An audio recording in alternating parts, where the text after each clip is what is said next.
혹시 내 미래의 자녀가 내 눈을 닮아 태어나서 내가 그리웠던 것처럼 수술을 몇 차례 받아야 하고 내가 받았던 상처를 이 아이도 똑같이 받으면 어쩌나. 내 아이까지는 그 경험을 하게 하고 싶진 않았던 거죠. 왜냐면 그 길이 너무 험했으니까요. 이 영상에서 제 눈에 대한 비밀을 하나 말씀드리자면 눈을 많이 안 감는 것 같은데 어떻게 눈을 저렇게 뜨고 얘기하지? 보이시나요? 이렇게 양쪽 눈을 뒤를 더 넓히면서 생긴 상처들이에요. 제가 클로이를 출산하고 나서 이런 댓글을 다시는 분들이 있어요. 엄마 눈 안 닮아서 다행이다. 아빠 눈 닮아서 참 다행이네. 와, 솔직하게 이 댓글이 딱 처음에 읽었을 때 클로이 이거 봐봐. 뭐야?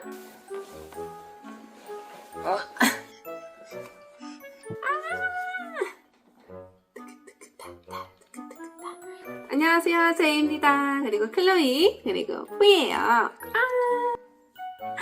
저희 엄마가 뒤에서 클로이 웃는 모습 보여드리려고 웃긴 표정 짓고 있는데 신기한가 봐. 안녕하세요, 제희, 그리고 클로이, 그리고 뒤에는 푸가 자고 있습니다. 다들 잘 지내시나요? 한국에서의 저희 가족 일상을 많이 보여드리고 싶어서 브이로그를 올렸었는데 이제 제법 날씨도 많이 풀리고 구독자분들과 따뜻한 봄을 맞이하고 싶어서 오늘은 서로에게 힘이 될 수 있는 메시지와 책 한 권을 소개해드리고자 이 영상을 틀었습니다. 먼저 우리의 봄을 따뜻하게 해줄, 우리를 더욱 성숙하게 만들어줄 그래도 다시 한 걸음 책을 소개합니다. 배우 진태현님과 박시혜님 부부 아시죠? 배우 진태현님이 작가가 되어서 처음으로 에세이를 쓰셨다고 해요. 제가 이 책을 추천하는 이유는 개인적으로 정말 응원하는 부부이기도 하고 그분들이 겪었던 두 번의 유산과 9개월간 뱃속에 있던 아기가 사선했을 때의 그 아픔을 팬으로서 잘 알고 있었기에 제가 겪었던 아픔과는 다른 아픔이지만 이분들은 어떻게 그 아픔을 이겨냈을까 하는 궁금증도 있었거든요. 그래서 이 책이 나오자마자 바로 읽어보게 됐어요. 이 책의 이름은 그래도 다시 한 걸음이에요. 이렇게 책 이름을 지은 이유가 저에게는 굉장히 인상 깊었거든요. 진티안 작가님 유튜브 채널에서도 말씀하셨듯이 우리는 다리가 있기에 어떤 일이 생기던 멈추지 말고 걸어야 하고 흐르는 강물이 깨끗한 이유와 고여있는 강물이 깨끗하지 않은 이유를 빗대어 말하시면서 어떤 일이든 거기서 빠져나오지 못하면 고여버리고 내 정신과 내 마음이 그대로 멈춰버린대요. 고인물이 아니라 흐르는 강물이 돼야 된다는 거죠. 잘 생각해보면 우리는 평생을 살면서 아픔과 슬픔을 경험하게 될 텐데 이것을 대비하는 훈련을 해야 된다는 거예요. 그 훈련은 우리가 받은 아픔에 발목 잡혀있지 말고 다시 일어나 한 걸음 한 걸음 나아가면서 흘려보내는 연습을 말하는 것인데요. 책에서도 작가님이 경험했던 그 아픔들을 흘려보내면서 다시 단단하게 일어나는 그런 모습들을 상세하게 이 책에 담아주셨어요. 한 문단을 읽어드릴게요. 미래의 나는 무너졌던 과거의 나를 걸음 삼아서 다시 쌓아 올리는 방법을 배울 것이다. 그것은 무너져본 사람만이 아는 귀중한 경험이다. 그 중에서도 가장 감사한 것은 이 험난한 과정을 혼자 이겨낸 것이 아니라 곁에 함께 해준 소중한 사람이 있다는 것이다. 이는 우리가 생에서 겪는 모든 고난을 감사히 여겨야 하는 이유 중 하나가 아닐까. 저는 이 글을 읽으면서 내가 잘 살아왔구나 라는 생각이 들었어요. 남들과는 다른 눈을 가지고 태어나서 과거에 받았던 그 아픔과 상처들이 그 당시에는 정말 죽고 싶을 만큼 힘들었지만 지금 생각해보면 그때가 없었다면 지금의 나도 없지 않을까. 그때 무너져 봤기 때문에 지금 무너진다 하더라도 다시 일어날 수 있는 힘이 있고 이 책에서도 말하고 있는 게 내가 겪고 있는 그런 아픔, 상처들이 거기서 끝나는 게 아니라 결국에는 귀중한 경험이 된다는 게 저에겐 굉장히 인상 깊었습니다. 이 아팠던 과거가 현재는 귀중한 경험이 된다라는 걸 깨닫는 데까지는 정말 오랜 시간이 걸리거든요. 그 귀중한 경험을 통해 사람들에게 동력이 되어주는 메시지를 전달할 수 있는 그런 제가 되지 않았나 싶습니다. 이 영상을 보러 오신 분들 중에 나도 과거에 겪었던 혹은 현재 겪고 있는 아픔과 상처가 있는데 이거를 담아두는 게 아니라 흘려보내고 싶고 그래도 다시 한번 일어나 한 걸음 나아가고 싶으신 분들이라면 이 책을 꼭 읽어보시길 추천드립니다. 이 흘려보내자라는 말이 듣기에는 간단할지 몰라도 정말 쉽지 않거든요. 그래서 내가 평생을 살면서 계속 흘려보내는 연습을 해야 하는 것 같아요. 제가 클로이를 출산하고 나서 많은 사람들이 클로이 너무 아름답다, 보석같이 반짝반짝 빛나는 눈을 가지고 있다, 이런 좋은 말씀을 정말 많이 해주세요. 정말 감사합니다. 정말 감사해요. 그런데 간혹가다 이런 댓글을 다시는 분들이 있어요. 엄마 눈 안 닮아서 다행이다. 아빠 눈 닮아서 참 다행이네. 와, 진짜 이게 내 딸의 칭찬이기도 하면서 나를 매기는 건가 싶은 그런 댓글들이잖아요. 저를 어떻게든 비하하려고 남기는 악성 댓글이거든요. 솔직하게 이 댓글을 딱 처음에 읽었을 때 기분이 좋진 않았어요. 저도 사람이잖아요. 그렇지만 제가 이 아픈 각오를 계속 여기 마음속에 담아뒀었다면은 이 댓글 하나가 저를 오랫동안 힘들게 했을 텐데, 저는 이미 그 아픔을 흘려보냈기에 지금은 이런 댓글들이 저에게 부정적인 영향이 미치는 게 아니라 오히려 감사하더라고요. 감사한 이유를 먼저 말씀드리기 전에 저를 처음 보시는 분들이 계시잖아요. 그분들을 위해서 저의 귀중한 경험을 말씀드리도록 하겠습니다. 저는 태어났을 때 남들과는 다른 눈을 가지고 태어났어요. 엄마 뱃속에서 제가 나왔는데 제가 눈을 계속 감고 있더래요. 다행히도 기능적으로 눈 시력에는 전혀 문제가 없었는데 눈 뜨는 힘이 없이 태어난 거죠. 모든 사람은 태어날 때부터 눈 뜨는 힘을 가지고 태어나요. 그 힘은 여기 바로 눈썹 밑에 있거든요. 그런데 저는 눈이 작게 태어난 것뿐만 아니라 여기 눈 뜨는 힘이 없이 태어난 거예요. 그래서 대학병원에 계신 의사 선생님께서 기능적으로 앞을 봐야 하니까 몇 차례 수술을 해야 됐어요. 어떤 수술을 했냐면 일반적으로 성형외과에서 하는 그런 미용의 목적이 아니라 기술적으로 이 아이가 앞을 봐야 하니까 눈 뜨는 힘을 기를 수 있는 근육 이식 수술을 했고요. 그리고 여기 눈 뒤에도 양쪽 모두 뒤트임 수술을 했습니다. 제가 부모님한테 정확히 몇 번 수술했는지 물어봤는데 총 5번 수술했대요. 언제 했냐면 2살, 4살, 6살, 초등학교 때, 그리고 중학교 때 마지막으로 수술을 했어요. 다행히도 근육 이식 수술을 양쪽 모두 하면서 앞을 볼 수 있었고요. 그래서 수술 전까지는 실눈을 뜨면서 생활을 한 거예요. 그리고 이제 2살 때 첫 수술을 하게 되면서 앞을 볼 수 있게 된 거죠. 여러 번의 수술로 눈에 상처가 남게 했는데요. 영상에서 보여드리도록 하겠습니다.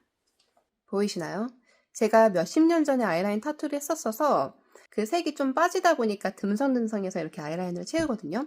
그래서 정확하게 이제 맨눈은 잘 안 보이실 텐데 이렇게 양쪽 눈을 뒤를 더 넓히면서 생긴 상처들이에요.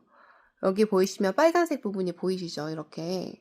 아무래도 생사를 뜯다 보니까 이 빨간색 부분이 드러나게 된 거고요. 제가 중학교 때 마지막으로 수술을 했잖아요. 그때는 무슨 수술을 했냐면 빨간색 상처를 덮는 수술을 했어요. 이렇게. 근데 덮었었거든요. 그러니까 덮으니까 눈이 더 작아지겠죠. 근데 이게 터져버리는 거예요. 한번 트여놓으니까 다시 못 덮더라고요. 그리고 근육 이식 수술을 했다고 했잖아요. 여기 보시면 눈썹 밑을 찢어서 근육 이식 수술을 한 거거든요. 그리고 이 영상에서 제 눈에 대한 비밀을 하나 말씀드리자면, 정말 간혹 가다가 눈썰미 좋으신 분들은 제 영상을 보시고 눈을 많이 안 감는 것 같은데 어떻게 눈을 저렇게 뜨고 얘기하지? 이렇게 댓글을 다시는 분들이 계세요. 자, 여러분, 제가 무슨 수술을 했다고 했죠? 눈 뜨는 힘을 수술했다 했잖아요. 그래서 눈을 뜨는 힘은 생겼어요. 근데 눈을 감는 힘이 없어요. 그래서 잘 때도 눈을 뜨고 잡니다. 눈 뜨는 힘을 길렀다고 해서 눈 뜨는 게 안 있는 건 아니에요. 아직까지도 눈을 뜨는 게 저한테 운동이고 눈을 감는 것도 저한테 운동이에요.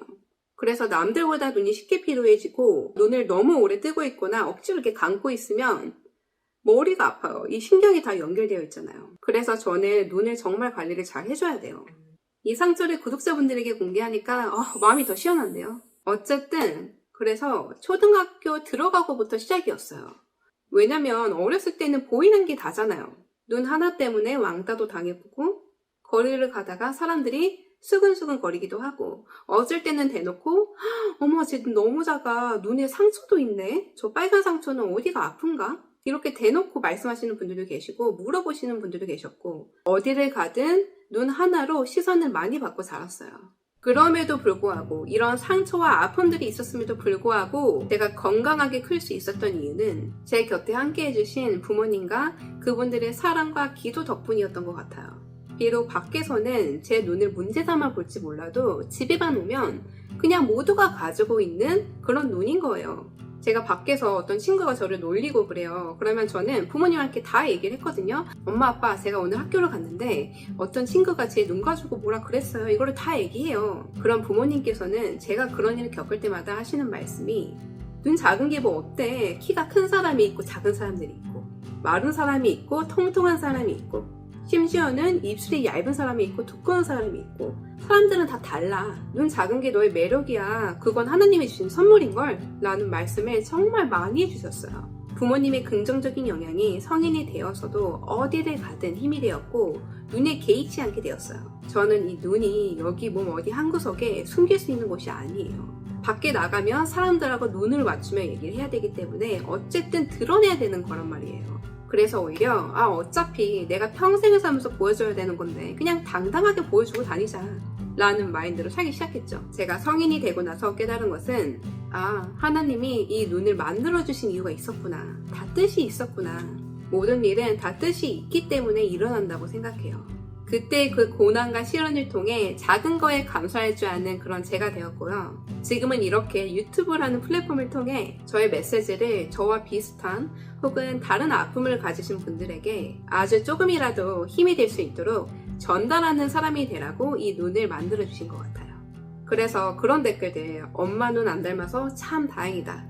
이런 댓글에도 화가 나는 게 아니라 오히려 감사한 이유는 사실 어렸을 때 고민했던 부분 중 하나가 혹시 내 미래의 자녀가 내 눈을 닮아 태어나서 내가 그리웠던 것처럼 수술을 몇 차례 받아야 하고 내가 받았던 상처를 이 아이도 똑같이 받으면 어쩌나 그런 걱정이 많았었거든요. 나는 흘려보냈지만 내 아이까지는 그 경험을 하게 하고 싶진 않았던 거죠. 왜냐면 그 길이 너무 험했으니까요.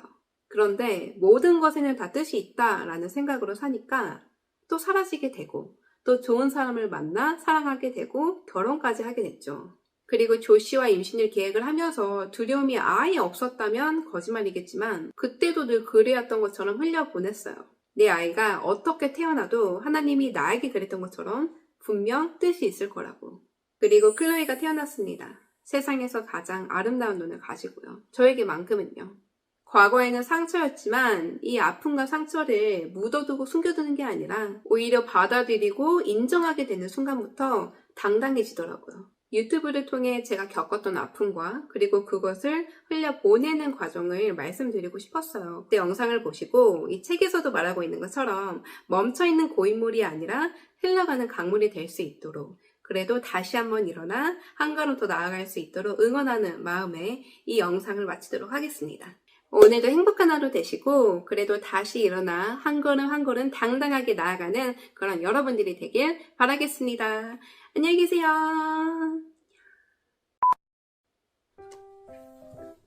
클로이는 엄마랑 자고 있는 것 같아요. 낮잠 잘 시간이라서. 자고 싶어서.